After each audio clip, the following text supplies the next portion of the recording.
but the bark you're interested in. Okay. So is it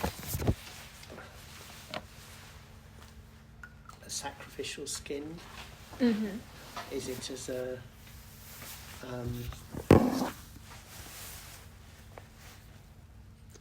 I think something to identify is all the exchanges that happen across the bark. Because if you think of it as a skin, or think of our skin, the vapor exchanges, the nervous system in the bark. Of course, you've got the cambium behind the bark. It's not a. I think the thing to get away from is thinking of bark as an object. It's think of it more as a site of exchange, or a process, because it's changing the whole time. Yes. What are the ways in which bark adapts to having to change size? What does it mean to be smooth or to be fissured in terms of bark? What does the surface allow? Obviously, a fissured surface is concertina; it can expand. But how do plane trees shed their bark? So there's if bark is closer to being a process or a site of continual exchange, what is clay? How, if you start thinking about clay as active, it's not a. When we think of ceramic, we tend to think of a static, hard, beautiful, brittle material. But what if clay became? What if we didn't glaze it and it embraced humidity? What if things were allowed to grow on it? What if it became process instead of fixed? I think there's something. The way that render looks at the minute, it's almost like teeth. Yeah. and teeth grow and get replaced. So how do you replace a section, or do you have a whole bunch of teeth made and you can fit the teeth, or can you remove them, or can you move them? I think there's something much. There's a richer way to think about the clay than just as a ceramic. But I think if you unpick what you're interested in bark, then you get a way to think about clay. And I think a lot of, if you like, gaining a sensibility to a material is beginning to think about it, or think about something else fundamentally, and then rethink that material like that. It was very interesting earlier with when someone mentioned red cedar as having a certain longevity compared to other available timbers. And you think, why is that? It decays less fast, but why? So it has a different cycle of replacement. So when you think of that beautiful ceramic toothed fin you've got there, is what's the periodicity of replacement? What's the cycle of replacement? What can you expect it to be like in one season, in 2 seasons, in 3? What's the tolerance for change?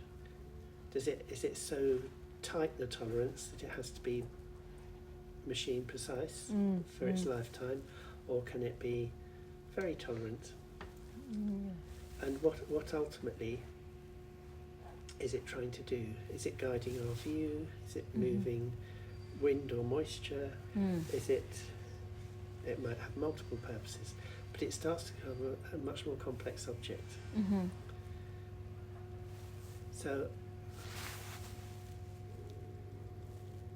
yeah, in a strange way, maybe thinking about it a bit more like a dentist. How do you repair it or fill it? Or does it show the fillings? Or do we have to go all American and have it perfect? Well, you've got very good teeth, so you're lucky. So I think part of the... Sorry, that's my tummy. Part of the thing with when you're comparing two materials, particularly when you're trying to look at really delicate ways, sensitive ways of using them as materials, is to really think fundamentally about what they're trying to do. If it's a material like bark that's, if you like, natural, and what can I take from that with clay? How do I think about clay differently? So once you start thinking about clay as a tooth, or say as a useful shift, then it has to be looked after. It has a brushing cycle. It has fillings. It comes loose. It breaks. So think of them, not maintenance. Think of I'm trying to think of the word. It's when you pass it daily, do you have to look at it daily to see whether it needs a filling or a polish or whatever it might be? Or is it every season, or is it every third Sunday? What's the level of awareness of changing properties? I think there's something, it's slightly disappointing when we stick something architectural somewhere and kind of expect it to be exactly the same in 6 months or a year or 5 years or 10 years. And there's something very exciting about thinking of the clay as a bark. There's an awful lot to take from the bark.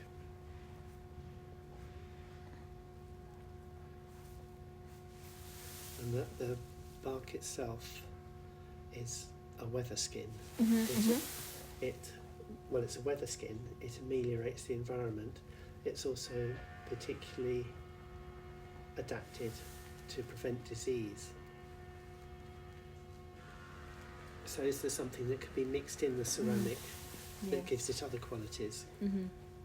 So the blue clay from here has these qualities. Is there something I can stick in clay? I was thinking of scent, but there might be all sorts of things you could stick in the clay that alter its properties.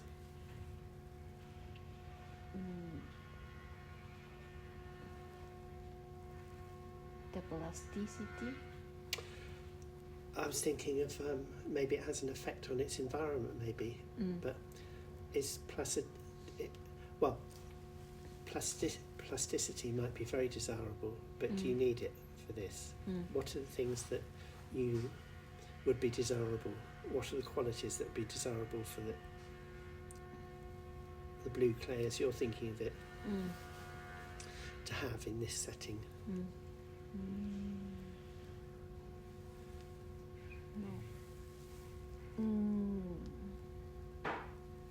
There was a very interesting series of experiments a few years ago in the London Design Festival when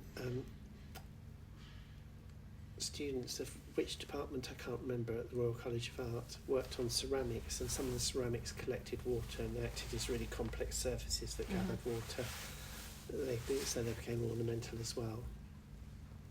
There were a whole variety of other properties. I think one of them was antibacterial, but there were a whole lot of modifications made to the properties of the clay that was super useful. At what point do you call your clay smooth, or if you look at it more closely, is it super rough? There's all sorts of things. The smoother it is, the quicker water will run off. The rougher it is, the slower, but then you'll get algae.